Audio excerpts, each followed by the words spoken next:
መጥቼ እንዳላወራ ፈራው። ዝም እንዳልል ደግሞ ጨነቀኝ። ቆይ ስሜት ምንድነው? ለምንድነው ላንተ እንደዚህ እየተሰማኝ ያለው? ምን እያሰብሽ ነው? ምን ትሰሪያለሽ? ምንድነው ተደብቀሽ የምታዩ? ምንም አላየሁም። ለምንድነው ኤላ የምታዩ? ዶሮ ብታልም ጥሬዋን አሉ። ቆይ ከኤላ ውጪ እዚህ ማንም የለም እንዴ? አላየሁትም እያልሽኝ ነው? አዎ አላየሁትም። እሺ ታዲያ ምን እያደረግሽ ነው? ዝም ብዬ አየር እየወሰድኩ ነበር። አንቺ ልክ ነሽ። አየሩ ኤላን ይላል። ታዲያ ብቻሽን ትስቢያለሽ? አብረን እንሳባ ይባል?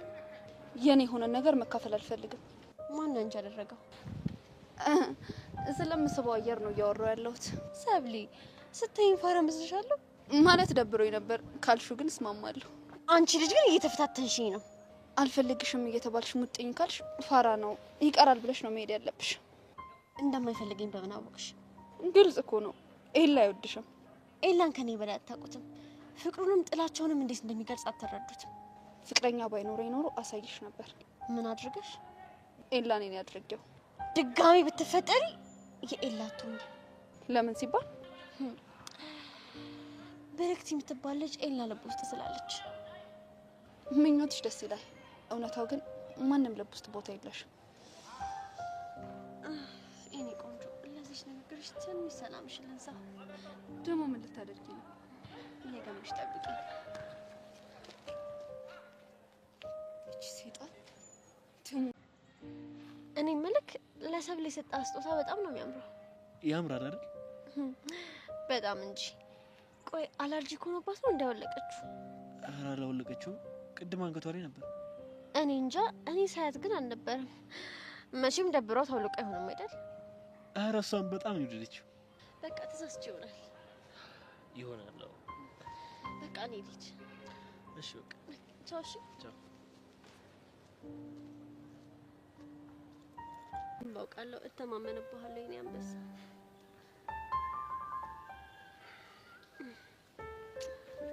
ቻው።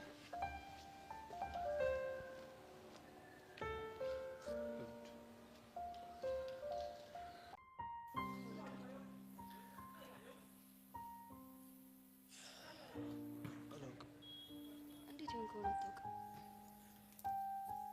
ምን እየተሰማኝ እንዳለ አላውቅም። በጣም ግራ ነው።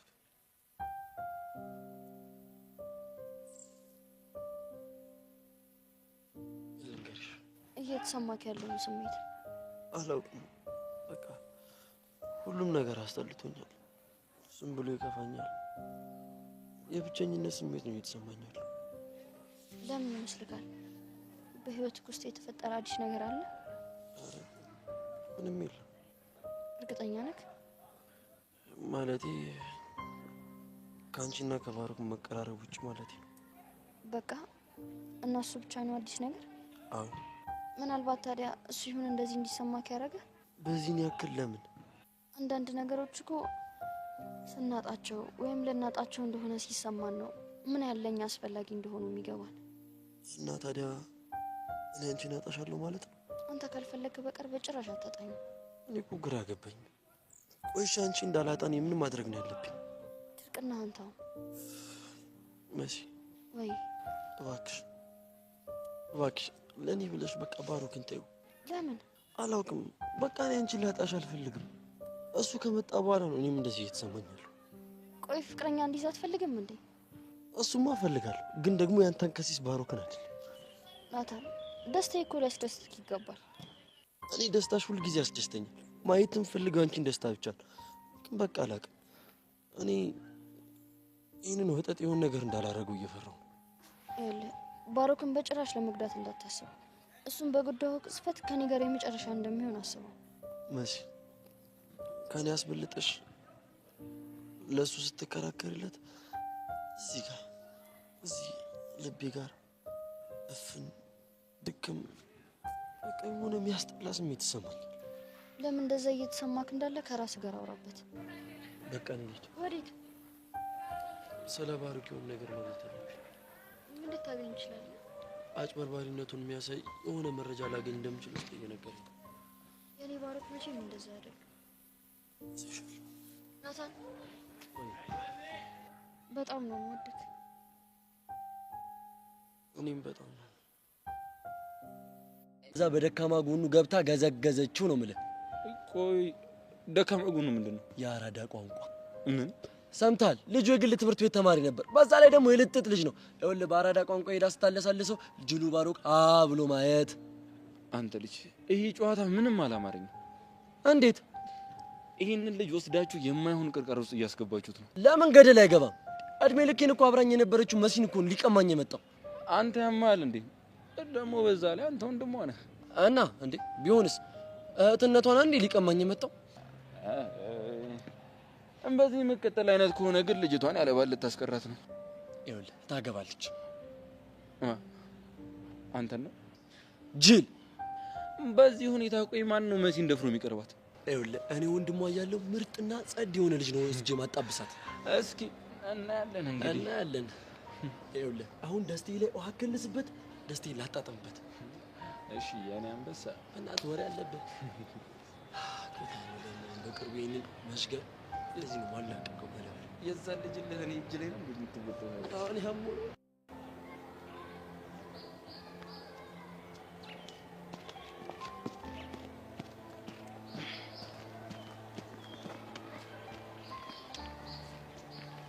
ስማንተ ቆይ ለምን እንዳደርግ ነው የፈለከው መቆጣት ከፈለክ ብሩክሲያን ትቆጣት እሷ ምን አደረገች እሷ ለቻታ ይሲጋታ ሰማ ብላ ከስሩ የምትለው እሷ አጥቷለች እሱ ነው አንዴ ስጦታ አንዴ ምን እያለ ፍቅሯ ሊቀሰቅስ የሚሞክር ሰማኛለህ ካሌብ መቆጣትም መቆጣጠርም ከፈለክ ብሩክቲን ብቻ ነው እሺ የምትችለው አርፎ እስካልተቀመጠ ድረስ መቼም አልፋተው የሴቶች አልበቃ ተብሎ አንተም ተጨመር ቆይ ለምንድን ነው ሰላማችንን ማሰጡን እሱ በሴት የመከበብና የመፈቀር ስሜቱን እስካልቀነሰ ድረስ መቼም ቢሆን አልፋተው ነው ከቻልክ ለሱ የሚሰማኝ ስሜት ለአንተ እንዲሰማኝ አድርግ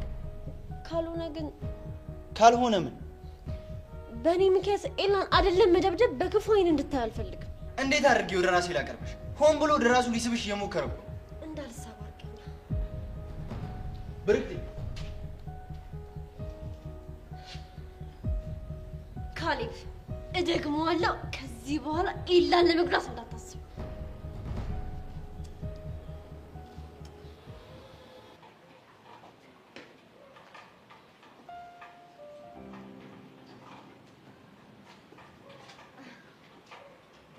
ጎንደር ማለት አሁን ነው መሲ ጭራሽ ትጣው ተጠበቀ ያው ማራዳ ቋንቋ የምታስተምርክ ሁሉ ነገር ይሁን እኮ ባጋጣሚ እኮ ፈልገውስ ቢሆን ተቆጭ ገልማጭ የለ መሲ ደግሞ ሼማ ታሲጂኛ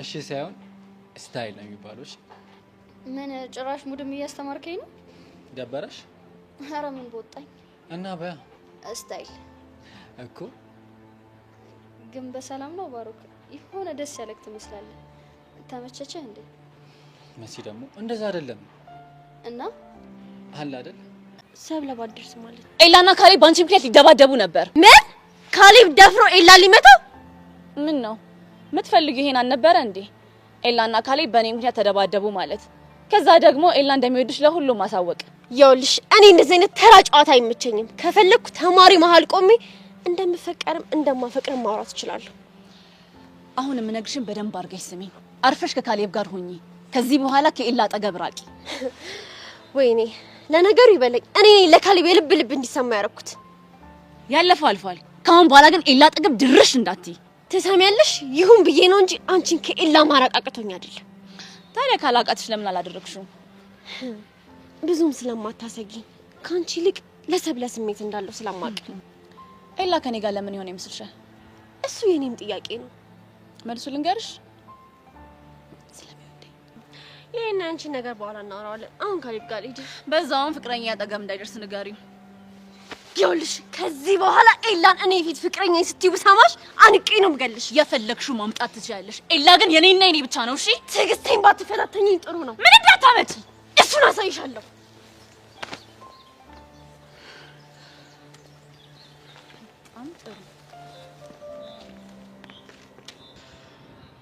እንዴ ምን ሆነ ነው ደግሞ እድሜ ለሰብለ ይበል ማን ነው እሱ ኤልያስ ነው ምን አደረገ ብርክቲን ግራ እንዳያገባ ለነግረው ሲል ሊጣላኝ አልሞከረም መሰለ እና ታዲያ ጥፋቱ ያንተው ነው። እንዴት እንዴ ጥጋቡን እያወቅ እንዴት በንግግር ልብ ልፈታት ሄዳለህ? እኔማ ነገሩን ቀለል አድርጌ ልፍታው ብዬ ነበር። እንዴ እሱ እኮ ጉልበት ነው የሚፈልገው። ለነገሩ ልክ ነህ፣ የኔ ጥፋት ነው። መጀመሪያ ሂጅ አፍንጫውን ሰብሬለት ነበር ማውራት የነበረብኝ። ስማኝ፣ እሱም ቢሆን ቦታ አለው። እንዴ ትምህርት ቤት ውስጥ ግርግር መፍጠር የለብህም። የልጁ ጥጋብ እኮ ያሳስታል። ራስን እንዳትቆጣጠር ነው የሚያደርግ።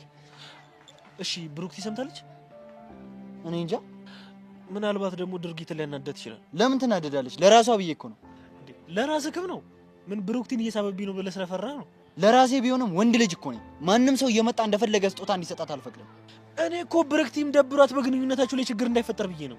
ገና መጨረስኩና አጠገቧ ድርሽ እንዳይል አድርጌ ነው የምቀጠቅጠው። ግን ሐሳቤ ገብቷል። ከኤልያስ ጋር ያለ ነገር ሙሉ ለሙሉ ብሩክቲ እንዳያሳጣ። ብሩክቲ እኮ ከኤልያስ ጋር ያላት ነገር ምንም ነገር አልወጣላትም። በሰበብ በአስባቡ እየቀረባት እንዴት ይወጣላታል? ለፍቅረኛው ስጦታ ሳይሰጥ ለሷ ይሰጣታል። ታዲያ ምን ታስባለህ? እንዴ ልጁ እኮ ሴቶች ካጠገቡ እንዲጠፋ አይፈልግም። ሁሌም ቢሆን እየወደዱት ስርስሩ እንዲሉ ነው የሚፈልገው። ታዲያ በሱ ሴሰኝነት የተነሳ ማፈቅራትን ልጅ ልጣ? ይሄም እኮ በሱ ስግብግብነት የተነሳ ነው። በመልካም ጎኑ ካየችላው ማየትም አለባት እንጂ። ሰብለ ግን ቆይ እንዴት ገላገለቻችሁ? አላቅም። ስንያዝ አይታን ነው መሰለኝ። በቃ መሀላችን ገብታ ወዲያው ልገላገለን ሞከረች። እሷ ባትደርስ የኔ ችግር ውስጥ ነበርክ። በሰዓቱ ምንም ማሰብ አልቻልኩም ነበር ከመጣላት ውጭ። ብቻ ሆን ብሎ እንድትመታው አድርጎ ችግር ውስጥ እንዳይከት ተጠንቀቅ። ባለፈው እኛ ያደረግነውን ነገር አትርሳ እንጂ።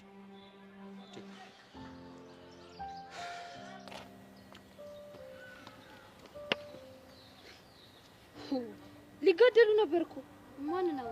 ኤላና ካሌብ። ምን ነው ብለው አላውቅም። ሲመስለኝ ግን በዛሽ ብሩክቲ መሰለኝ። አደብራቸውም እንደ እነሱ ደግሞ በሴት ምክንያት ሲጣሉ።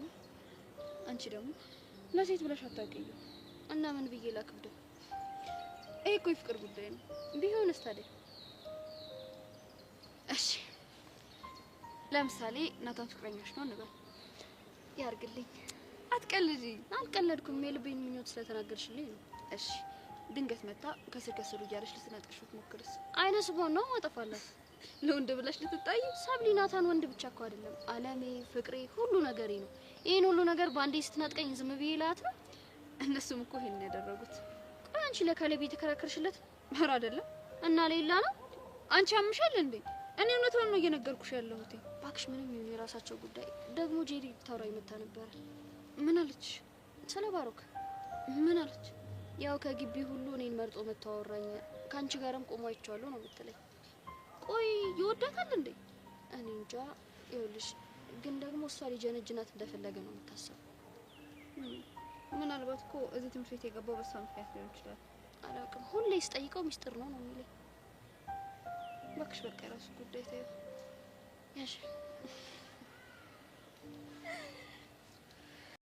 ሰላም ውዴ ቻናል የቤተሰቦች እንዴት ናችሁልኝ? እንኳን ወደ ርብቃ ዩቲዩብ ቻናል በሰላም መጣችሁ። ደህና ናችሁ ወይ የኔ ውድ ቤተሰቦች? በአፍላ ፍቅር በክፍል 270 ላይ እንግዲህ በባለፈው ክፍል ላይ እንዳያችሁት ካሌብና ኤላ ሲደባደቡ ሰብለ በመሃል ገብታ ስታስታርቃቸው አይተን ነበረ። በዚህ ሰዓት እንግዲህ ሰብለ ከኤላ ጋር በነበረ ቆይታ በምን ሁኔታ እንደሆነ ባናውቅም የሰብለ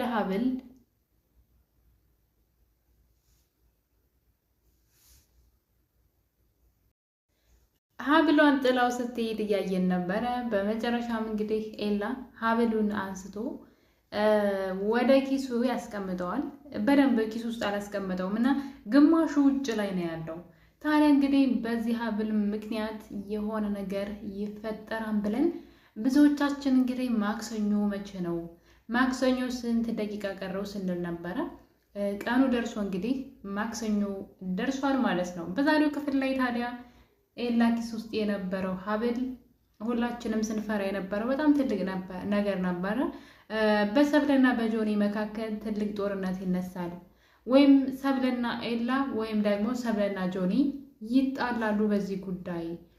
ምክንያቱም ደግሞ እንግዲህ ጆኒ ሀብሉ አንገቷ ላይ እንደሌለ ሲያቅና ኤላ እጅ ላይ እንዳለ ሲያቅ ሆን ብላ ያደረገችው ስለሚመስለው፣ በዛ ላይ ደግሞ እሱን አላገኘሁትም አግኝቼው አላቅም እያለችም ስለምትዋሸው እሱ እጅ ላይ ያ ጌጥ ገባ ማለት ሆን ተብሎ የተደረገ ነገር እንደሆነ ነው የሚያስበው ጆኒ። ስለዚህ በመካከላቸው ሌላ ችግር ይፈጠራል።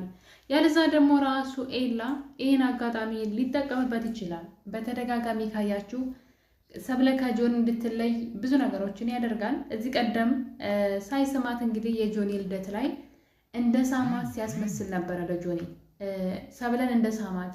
እንደውም እኔ አንተን በሆን ኑሮ ሌላው እንደ ሳመችን ሴት ከአጠገቤ አላስደርሳትም ሲለው ነበረ።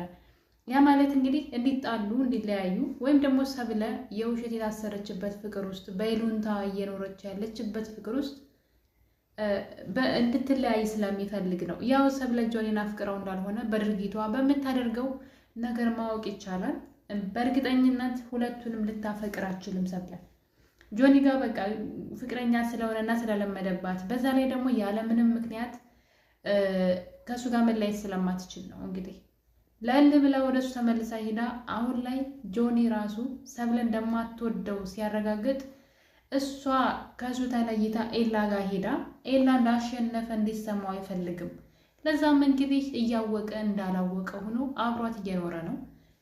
ሰብለ እንደማታፈቅረው እንደማትወደው ጠንቅቆ ያውቃል። ነገር ግን ደግሞ እሱ ተዋት ማለት ኤላ ጋር ትሄዳለች። ያ ማለት ኤልያስ እንደፎከረው አሸነፈኝ ብሎ ያስባል። ለዛ ነው ሰብለን እንደማትወደው እያወቀ እንደማትፈልገው እያወቀ ጥፋቶቿን ዝም ብሎ ችላ እያለ የሚያልፈው ቁርጡ ስላወቀ ነው። በትክክልም ሰብለ አታፈቅረኝም ብሎ ስላሰበ ነው። ስለዚህ መሸነፍ አይፈልግም። ለዛ ነው አብሯት የሚሆነውና እንግዲህ ኤላም ደግሞ ባገኘው ቁጥር ሰብለን ወስድብሃለሁ፣ ሰብለ ለጊዜው ነው እንጂ መጨረሻ ላይ የኔና የኔ ብቻ ናት እያለ በተደጋጋሚ እሷን ወስዶ እንደሚያሳየው እሷን የራሱ አድርጎ እንደሚያሸንፈው ይነግረው ስለነበር ጆኒ ደግሞ በኤላ መሸነፍ አይፈልግም።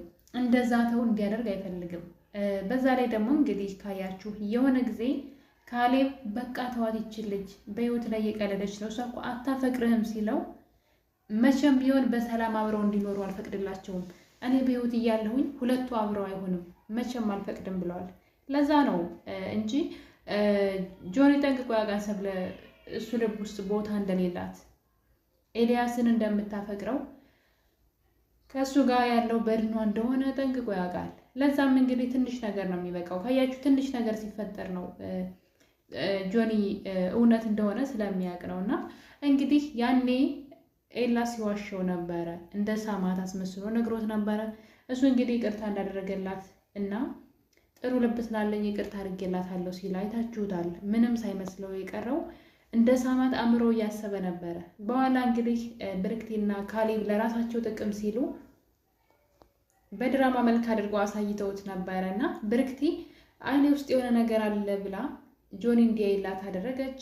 ካሌብ ደግሞ ከጀርባ ፎቶ እንዲያነሳቸው አደረገች እና እንግዲህ አንተም እይታ ነው በማለት ሲያስታርቋቸው አይተናል። ያው ለራሳቸው ጥቅም ነው፣ ለእነሱ አስበው አይደለም። ካሌብ በፊት ሰብለን ተዋት፣ አትሆንህም፣ አትወድህም፣ ኤልያስን ታፈቅረዋለች እያለው የነበረው ልጅ ነው እኮ። እንደውም ራሱ ቃል በቃል ከጆኒ ህይወት ውጭለት ብሏት ነበረ። አሁን ላይ ግን የእነሱ ጸብ አይደለም ጸባቸው፣ ሲያስነጥሳቸው ራሱ እነሱ ናቸው ይማራችሁ የሚሏቸው ቀድመው። በጣም ነው የሚጠነቀቁት። ለምን? ሁለቱም ስጋት ስላላቸው ነው። ካሌብም ሰብለ ጆኒ ህይወት ውስጥ ከሌለች ብርክቲ ወደ ጆኒ ትሄዳለች፣ እኔ ጆኒ ከኔ የተሻለ ነው ብሎ ያስባል። ብርክቲም ደግሞ ሰብለ ከጆኒ ጋር ከተለያየች የምትወደው ኤላ ጋር እንደምትሄድ፣ ሁለቱ እንደሚዋደዱ በድብቅ ፍቅር እንደጀመሩ ታውቃለች። ለዛ ነው እንግዲህ እነሱ እንዳይጣሉ የማያደርጉት ነገር የለም። ታዲያ እንግዲህ ይህ ሀብል ጉድ ማለት ነው ኤልያስ ይጠቀምበታል። እንደዚሁ ሆን ብላ እሱ ጋር ሄዳ እንደሰጠችው ደግሞ እንዳልፈለገችው የእሱን ስጦታ እንደማትፈልግ አንገቷ ላይ እንዲቀመጥ ወይም ደግሞ በልቧ ውስጥ ቦታ እንደሌለው አድርጎ እሱን የሚያናድድ ቃል ተናግሮ ሰብለ ደግሞ ይህን ነገር ስትሰማ ኤላን ትጣለዋለች። ምናልባት እስከ መጨረሻውም ሊሆን ይችላል ብዬ ነበረ። ነገር ግን እንግዲህ እኛ ከምናስበው ተቃራኒ ነው ሁሌ የሚሆነውና ምንም አዲስ ነገር አልተፈጠረም። ነገር ግን ሀብሉን እንግዲህ ብርክቲ ስታየው አይተናል። ብርክቲ ኤላ ጋር ሄዳ እንግዲህ እያወራች እያለ ድንገት ዘወር ስትል ነበረ ኪሱ ላይ ያየችው የሰብሊን ሀብል ማለት ነው። እና በመጨረሻም እንግዲህ ሀብሉ ስታይ ብርክቲ በጣም ነው የደነገጠችው እና ኤላንቸው ብላው ስማው ከሄደች በኋላ ምንድነው ያገኘችው? ሰብለ ተደብቃ ኤላን እያየችው ነበረ። መጥቼ በጣም ነበር የሚያሳዝነው። እውነት ለመናገር ከሆነ ኤላ ሰብለን በጣም ነው የሚወዳት፣ ግን ከብርክቲ ጋር ያለው ነገር ግራ ያጋባኛል። ማለት ሁለቱንም ሊወድ አይችልም፣ ግን ስለ ብርክቲ በጣም ይጨነቃል። ብርክቲን ማንም ሰው እንዲነካት፣ እንዲናገራት፣ እንዲያስከፋት አይፈልግም። ለምን ወይ አብሯት እንደማይሆን ባናቅም እንግዲህ ሚስጥሩን የሆነ ጊዜ እንደሚነግሩን ተስፋ እናደርጋለን። ሁለቱ አብረው የማይሆኑበት ምክንያት ምን ይሆን? በዛ ላይ ደግሞ ብርክቲና ኤላ በምን ምክንያት ነው ሲጀመርስ የተለያዩት የሚለው ነገር እንግዲህ ብዙ ጥያቄ ያስነሳል። በዛ ላይ ደግሞ ኤልያስ ራሱ ከብርክቲ ጋር ምንም አይነት የፍቅር ግንኙነት እንደሌለው ለናታን ሲነግረው ሰምተን ነበረ። እሷ እንደምታፈቅረው እና እሱ ግን ምንም አይነት የፍቅር ስሜት ለእሷ እንዳልነበረው፣ ጓደኞቹ ደግሞ ይቺ ልጅ እኮ አፍቅራህ ነው እንደዚህ የምትሆነው ይሉት እንደነበረ ሲናገር ነው እንጂ በመካከላቸው የፍቅር ግንኙነት እንደነበር አልተናገረም። የለንም ነበር ያለው እና ፍቅር ምን እንደሆነ አላውቅም፣ እኔ የፍቅር ስሜትን አላውቀውም ሲል ነበረ። ሰብለን አፍቅራታን ወይ ብሎ ናታን ሲጠይቀው፣ ታዲያ እንግዲህ ከዛ በኋላ ግን ብርክቲ ከመጣች በኋላ ልክ ፍቅር ውስጥ እንደነበረው አይነት ነገር ነው እያየን ያለ ነው። ብቻ ብዙ ስብስብ ያሉ ነገሮች አሉ። ምናልባት ብርክቲና ኤላ ሲለያዩ ኤላ በብርክቲ ምክንያት ሰዎችን ተደባድቦ ከትምህርት ቤት ለቆ እንደሄደ ነው ሲነገር የሰማ ነው። ብርክቲን የነኳት ሰዎች ነበሩ፣ ወይም ደግሞ እሷን የተተናኮሏትን ሰዎች ነው እንግዲህ ደበደበ የተባለው። ከዛ በኋላ ትምህርት ቤቱን ቀየረ። ታዲያ እንግዲህ እነዛ የደበደባቸው ሰዎች ጋራ ምንድን ነው ያለው ነገር? ከብርክቲ ጋር ድጋሚ እንዳይገናኝ ጓደኛ እንዳይሆን ምንድን ነው የከለከለው ነገር? ብቻ ምንድን ነው የሚለው ነገር ጥያቄው እንግዲህ የሆነ ጊዜ እንደሚመልሱልን ተስፋ አደርጋለሁ።